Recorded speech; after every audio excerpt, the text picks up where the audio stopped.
ចាសសូមវិសួរពុកម៉ែបងប្អូននិងទស្សនិកជនទាំងអស់ថ្ងៃនេះដែរយើងមើលព័ត៌មានមួយដែលនិយាយអំពីធិតកោសម្លាប់មនុស្សដោយប្រើដែកស្នោមុខ3ចាក់សម្លាប់ត្រូវបានចាប់ខ្លួនបរិម្នាក់ត្រូវបានចាប់ខ្លួនពីបទមនុស្សឃាតដោយចេតនាដែលប្រព្រឹត្តទៅនៅស្រែបង្ការស្ថិតក្នុងភូមិអុញ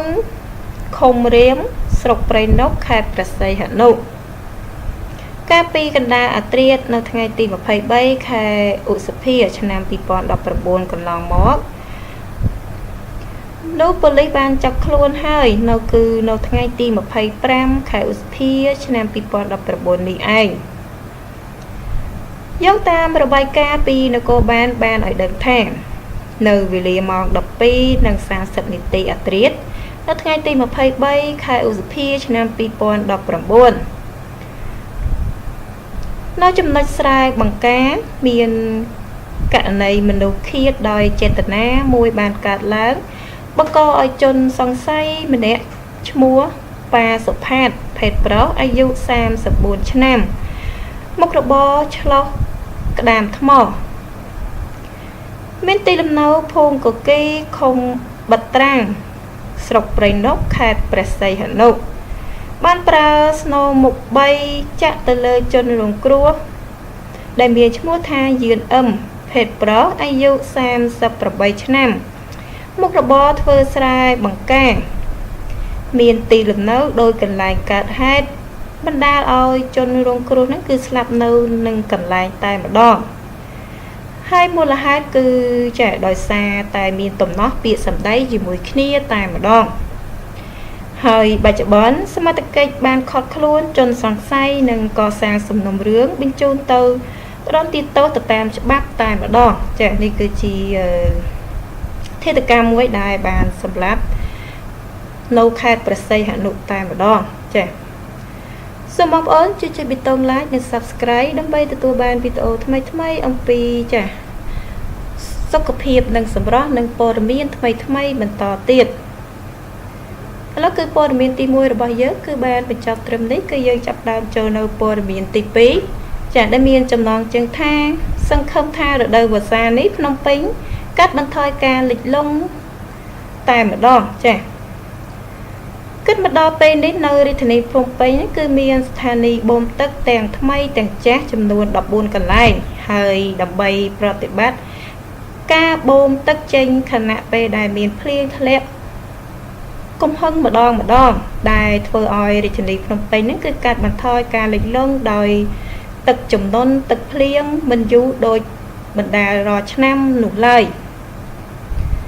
ពាក់ព័ន្ធការងារនេះលោកចាសាំងពិសិដ្ឋប្រធានមន្ត្រីសាធារណការនិងដឹកជញ្ជូនរាជធានីភ្នំពេញបានឲ្យដឹងថានៅព្រឹកថ្ងៃទី25ឧសភានេះថានៅភ្នំពេញរបស់យើងមកដល់បច្ចុប្បន្នគឺមានស្ថានីយបូមទឹកទាំងថ្មីទាំងចាស់ហ្នឹងគឺចំនួន14កន្លែងដើម្បីប្រតិបត្តិការបូមទឹកពីក្នុងរាជធានីភ្នំពេញនៅពេលដែលភ្លៀងធ្លាក់ខ្លាំងម្ដងដែលធ្វើឲ្យរាជធានីភ្នំពេញហ្នឹងគឺមិនទទួលការលិចលង់ដោយទឹកជំនន់យូរដូចបណ្ដាឆ្នាំផ្សេងនោះឡើយលោកប្រធានមន្ត្រីបានបញ្ជាក់ទៀតថាក្នុងចំណោមស្ថានីយបូមទឹកទាំង14កន្លែងហ្នឹងគឺមានស្ថានីយបូមទឹកថ្មីចំនួន3កន្លែងដូចជាស្ថានីយបូមទឹកត្រពាយនៅខណ្ឌច្បារអំពៅស្ថានីយបូមទឹកបូរី100ខ្នងនៅខណ្ឌសែនសុខនិងស្ថានីយបូមទឹកលូ5នៅខណ្ឌមានជ័យតែម្ដងចា៎ដែលទាំង3នេះគឺជាស្ថានីយបូមទឹកថ្មីដែលបានបង្កើតឡើងលោកសាំងពិសិដ្ឋបានបន្តថាខណៈមានភ្លៀងធ្លាក់ខ្លាំងម្ដងស្ថានីយបូមទឹកទាំង14កន្លែងបានបើកប្រតិបត្តិការព្រមគ្នាតែម្ដងដែលធ្វើឲ្យយើងនឹងអស់ក្តីបារម្ភរឿងលិចរាជធានីភ្នំពេញយូរដូចឆ្នាំមុនទៀតឡើយប៉ុន្តែទោះបីជាយ៉ាងណាក្តីលោក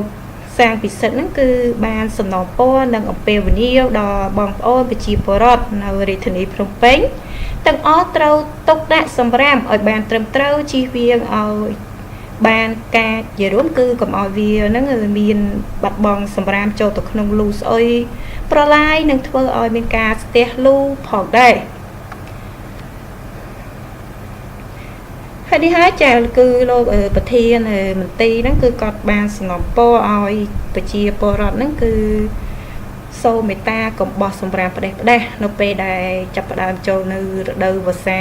ជិតដល់តែម្ដងចាសូមបងប្អូនជួយចុចប៊ីតុង like និង subscribe ដើម្បីទទួលបានវីដេអូថ្មីៗអំពីបញ្ហាសុខភាពនិងសម្រស់ហើយនិងព័ត៌មានថ្មីៗបន្តទៀតពេលនេះវីដេអូរបស់ខ្ញុំបានបញ្ចប់ត្រឹមនេះសូមអរគុណសូមជម្រាបលា